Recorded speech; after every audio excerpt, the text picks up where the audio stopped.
Pros are just amateurs who know how to gracefully recover from their mistakes.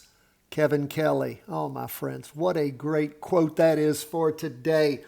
Just keep on keeping on each and every day, 10 to 15 minutes. That is all we ask.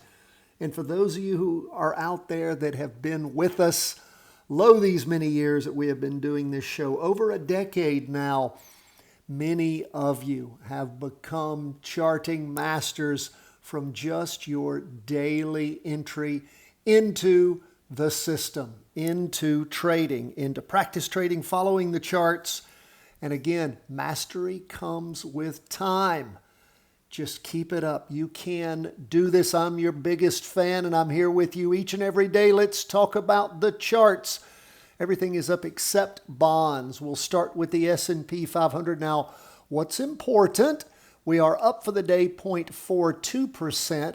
We are not reaching a higher high. We can see that on the S&P, we have pushed through the trend line that we were below there toward the end of last week, popped up on Friday, and we've stayed above it. We look at, that's on the half day. We look at the 2-day, we're below it. We look at the weekly, we're just sitting right there on it. So again, things are weak so far this week. We'll see. We're just in Tuesday. I keep waiting to see if we're going to go red candle, spinning top. We're going to have a lot of volatility, a lot of volume as the week ends, and maybe a rollover. But I don't know, friends. I've been waiting. We had this latest bout of 2 spinning tops. That was the week beginning 28th of July and the 4th of August. I thought maybe the market would drop then. And what did it do? That next week, the 11th, it popped up. Last week, we had a green candle, but a slowing. And this week, again, slow, but it's just like the market just keeps going up. And you might say, why is that? Why is that? Well, there's a lot of potential reasons. It is summertime trading zone. We've still got a lot of inflation out there. I mean, and again, it's hard to explain what the market's doing, but we can look at the signs from the charts and they'll tell us where it has been and where it's likely to go. And right now, we are still long the S&P 500 and the NASDAQ 100, but we are cautious. Let's look at the NASDAQ. NASDAQ is not as strong looking as the S&P. You can see it on the weekly chart. We're below it was sort of a doji there. We're also below the weekly trend line on the 2-day chart and the half-day chart. You can see on the half-day chart where the market's been sliding sideways since it popped up nicely on Friday, but not enough to push the candle through the trend line, and we're just sort of hanging there. Nonetheless, we are still long on the NASDAQ 100, but again, cautious, waiting to see. We haven't hit the high now going on. We're going into week 2 after, of course, that really big high with average volume on the week beginning the 11th of August. So let's just keep watching, seeing where it takes us. Now, what about bonds? Bonds pulling back a little bit, 0.06%. We're below the 2-day trend. On the 2-day chart, we're below the weekly trend line as we are on the half-day and the weekly too. We look at the volume on the 2-day chart for Monday, Tuesday, and again, another doji. Didn't hit average volume here.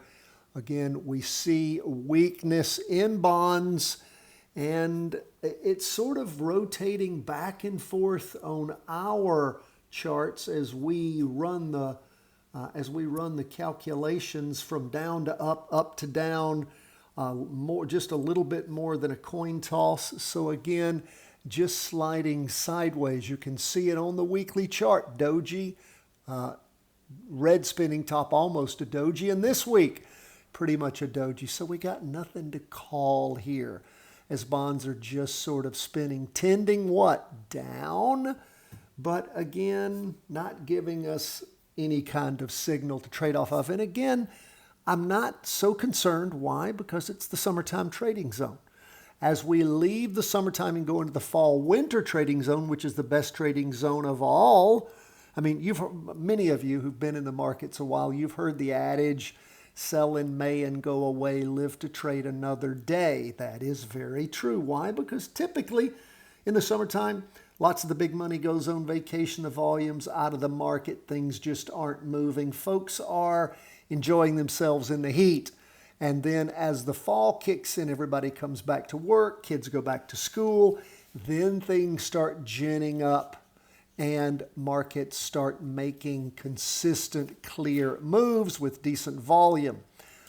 Again, we're waiting. This is odd. We've had an odd season with all the up movement in stocks. So let's keep an eye. And, of course, we saw gold pounding up and we saw Bitcoin.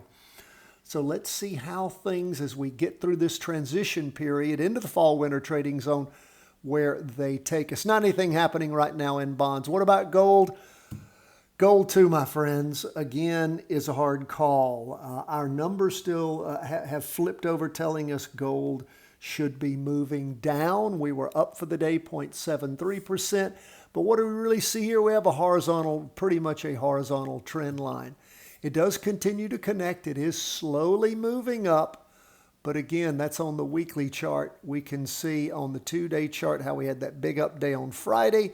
Things have continued to tick along in gold, but we haven't reached the high of 2 weeks ago. So again, it's just hard. I'll just leave it to the summertime trading zone and the market trying to find its way. Now, Bitcoin, we are decently down on Bitcoin now, although Bitcoin was up for the day a little bit, 0.29%. We can see where Bitcoin is flipped over. Last week we had the red spinning top. This week the down candle. We have 8 days of down movement. We're underneath the weekly trend line on all 3 charts, the half-day, 2-day, and the weekly, and Bitcoin moving down. So that weight seems to be there, seems to be steady. We saw Bitcoin try to move up on Friday and then just got stuck on the weekly trend line and back over and down. So we are down Bitcoin. The backtest accuracy is very nice at 80%. So again, the directional probability not that high.